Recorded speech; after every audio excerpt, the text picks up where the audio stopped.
नमस्कार। ओम नमः शिवाय। देवादिदेव महादेव की कृपा समस्त जगत पर बनी रहे, इसी दुआ के साथ हम अपने राहु की श्रृंखला जो हमने शुरू की है उसका दूसरा भाग प्रस्तुत करने जा रहे हैं, जिसमें आज हम आपको बताएंगे कि राहु की यदि चंद्रमा और बृहस्पति देव के साथ युति होगी आपकी कुंडली में या किसी और की कुंडली में, तो उसका क्या प्रभाव होगा और उसके बुरे प्रभाव को आप किस रेमेडी के द्वारा दूर कर सकते हैं। तो जैसे हम सब लोग जानते हैं, चंद्रमा मन का कारक है। काल पुरुष की कुंडली में फोर्थ हाउस का लॉर्ड है। फोर्थ हाउस हमारे आनंद और सुख को भी दर्शाता है। तो मन जो है, चंद्रमा जिसका कारक है, उसमें विचार ही आते रहते हैं। हम साधारण मानव जन, संतों की बात छोड़ दी जाए, वो इन सब चीज़ों से परे होते हैं, किंतु हम साधारण मानव जन कंटिन्यूअस लगातार विचारों से घिरे हुए रहते हैं। और वो विचार कई तरह के होते हैं, शुभ भी हो सकते हैं, अशुभ हो सकते हैं, पवित्र हो सकते हैं, दूसरे से जेलिसी रख सकते हैं, किसी को मारने की कोशिश कर सकते हैं।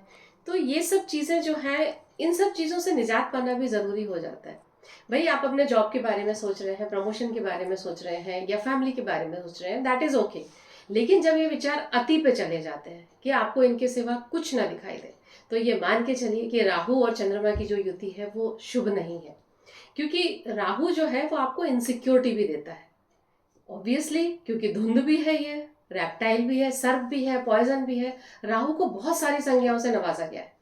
तो यदि हम ये कहें कि ये युति आपके सेवंथ हाउस में बनती है, सेवंथ हाउस जो कि पार्टनर का है, लाइफ पार्टनर, बिजनेस पार्टनर का है, तो यदि यहाँ पर ये युति अशुभ स्थिति में है, तो आप अपने लाइफ पार्टनर पर शक करेंगे। शक करेंगे तो रिश्तों में कड़वाहट आएगी, कड़वाहट आएगी तो दूरियां बढ़ेंगी, हो सकता है डिवोर्स की भी स्थिति हो जाए। तो इन सब चीज़ों को बैलेंस करना बहुत ज़रूरी हो जाता है। क्यों, राहु तो आपको लगातार, इट इज़ लाइक जिन्न।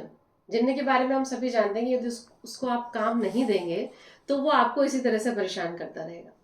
तो राहु के लिए बहुत ज़रूरी है कि उसको आप किसी दूसरे क्रिएटिव काम में लगाएं। अब वो काम आप या तो पेंटिंग कर सकते हैं, या आप म्यूजिक बजा सकते हैं, या आप कुछ भी कर सकते हैं, या बेस्ट रेमेडीज आप नाम का जप कर लीजिए। क्योंकि राहु और चंद्रमा वाला जो इंसान होगा ना, वो कई बार क्या करेगा, अपने इमोशंस को बहुत एक्सप्रेसिव हो जाता है बताने के लिए।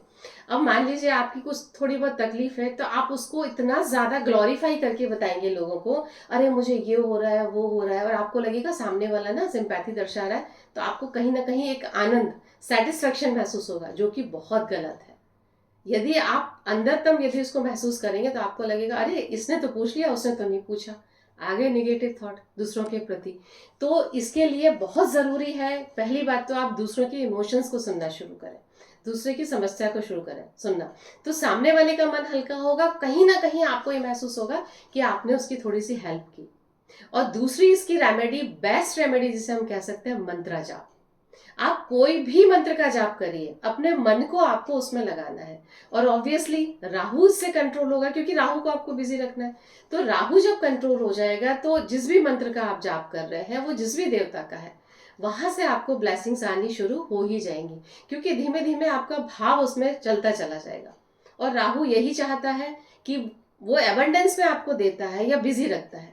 तो ऐसे करके आप इसकी रेमेडी कर सकते हैं, और इसको आप नॉर्मल अपनी कुंडली में कर सकते हैं। घबराने की बिल्कुल ज़रूरत नहीं है। इसी तरह से जब हम गुरु और राहु के बारे में बात करते हैं, तो गुरु तो माना गया भाई विजडम, ज्ञान के कारक हैं। वो हमें ये बताते हैं कि जिंदगी में क्या सही है और क्या गलत है। परंतु जहां भी कुंडली में गुरु और राहु का योग देखा, उसे गुरु चांडाल योग के नाम से जाना जाता है।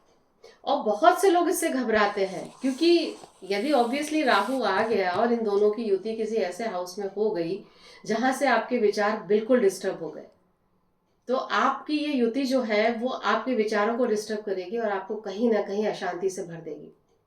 गुरु चूंकि हमारे पितरों को, बुजुर्गों को भी कहा जाता है। अब वो विजडम जो है वो एक परंपरा बन गया है आपके यहाँ, और आपको प्रेशर दे रहा है, तो ये चीज गलत हो जाती है। जैसे घर में कहा जाता है भाई बुजुर्गों का सम्मान करें, पैर छुएं, अच्छी बात है। लेकिन वही बुजुर्ग यदि गलत रास्ते पे है, तो बिल्कुल पैर मत छुइए, क्योंकि उसमें एक मैग्नेटिक फील्ड होता है हमारे फिंगर टिप्स पर, वो आपके अंदर आ जाएगा। अब आप संशय की स्थिति में होंगे, हमें तो ये बताया गया है, हम करें ना करें। तो इन सब स्थितियों से बचने के लिए थोड़ा सा कहीं ना कहीं खुद का विजडम भी जरूरी होता है, एनालिसिस भी जरूरी हो जाता है। जैसे भीष्म पितामह हम जानते हैं बहुत ज्ञानवान थे, लेकिन उससे बंध गए थे वो सिंहासन से, डिसीजन सही नहीं ले पाए, और कहीं ना कहीं महाभारत युद्ध में थोड़ा सा हाथ उनका भी है। तो यहाँ जो है वो राहु जो है वो धुंध करता है आपके विजडम पर, आपके ज्ञान पर। तो इसलिए बहुत जरूरी है कि आप थोड़ा सा एनालिसिस करें, आइडियलिस्टिक रहें, लेकिन उस आइडियलिज्म को इतना ज्यादा ना अपना लें कि आपको ये समझ ही खत्म हो जाए कि ये सही है या नहीं है। इसीलिए कहा जाता है कि भाई गुरु जो है वो ज्ञान के कारक तो है, पर इसीलिए राहु जो है वो चंडाल योग कहा गया है। तो खराब स्थिति यदि हो जाएगी तो आपके लिए बहुत मुश्किल वाला ये होता है। और चूंकि राहु बंधन का कारक है, तो इस तरह से आप बंधते चले जाएंगे सामाजिक दायरों में। उसमें कुछ सामाजिक दायरे आपको करने पड़ेंगे, लेकिन जैसे कुछ लोग आपको मिलेंगे जो कि सो कॉल्ड संत है, ये मत करो नहीं तो नरक में जाओगे, ये करो तो ठीक होगा। भाई आप अपना भी सोचें, खुद के विजडम से भी सोचें, डर से कुछ ना करें।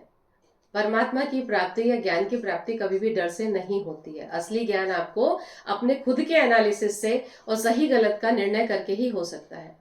अब इसका मतलब ये है, जैसे मान लीजिए आपके उसमें गुरु राहु की युति है, तो आपके पास जो भी ज्ञान है, जो भी आप अच्छा समझते हैं, वो दूसरों को सुनाए जरूर, पर एक चीज पे ध्यान रखें, आपको उस चीज का अहंकार ना आए। अहंकार आ गया मतलब राहु ने अपना काम कर दिया कि अरे वाह, मैं तो 4 लोगों को बता रहा हूँ, मेरे से 4 लोग पूछ रहे हैं, इसका मतलब मैं ज्ञानी हूँ। बिल्कुल नहीं। गुरु चांडाल योग से या गुरु राहु योग से आपको बचना है, तो बहुत जरूरी है कि आपका इंटेंट सही हो किसी की भी हेल्प करने के लिए। बहुत ज़रूरी हो जाता है राहु को एनालाइज किया जाए, ध्यान से देखा जाए, और जिस भाव में वो बैठा हुआ है थोड़े से उसके भी वो ट्रेड्स पकड़ेगा। जैसे 9th हाउस में है, गुरु का अपना हाउस होता है, वहां पर गुरु राहु की युति बनी, भाई धर्म त्रिकोण का भाव है, तो आप में फीलिंग आएगी कि आप औरों को बहुत सारी चीजें बताएं, लेकिन अहंकार ना आने दें। बहुत जरूरी है। आपके 10th हाउस में कर्म भाव में यदि हो रही है युति, तो आपको ये रहेगा मैं काम बहुत अच्छा करता हूँ, आपका बॉस बहुत अच्छी तारीफ कर रहा है, वहां आपको ईगो आएगा, आप अपने सबॉर्डिनेट्स को ढंग से ट्रीट नहीं करेंगे। तो इसीलिए बहुत जरूरी है कि गुरु का सही उपयोग किया जाए और अपने गुरु चांडाल योग को सार्थक बनाया जाए, मन की अशांति न खोई जाए। इसी के साथ हम आज का ये वाली श्रृंखला का ये वाला भाग यहीं पर समाप्त करते हैं। आगे हम और भी 2 ग्रहों की युति में देखेंगे कि किस तरह से उनकी प्रेजेंस जो है किसी भी भाव में वो आपको डिस्टर्ब करती है, और किस तरीके से आप उसको बैलेंस कर सकते हैं। तो हम इसी भावना के साथ, परमात्मा सबका भला करे, आपसे विदा लेते हैं। मिलते हैं अगले एपिसोड में।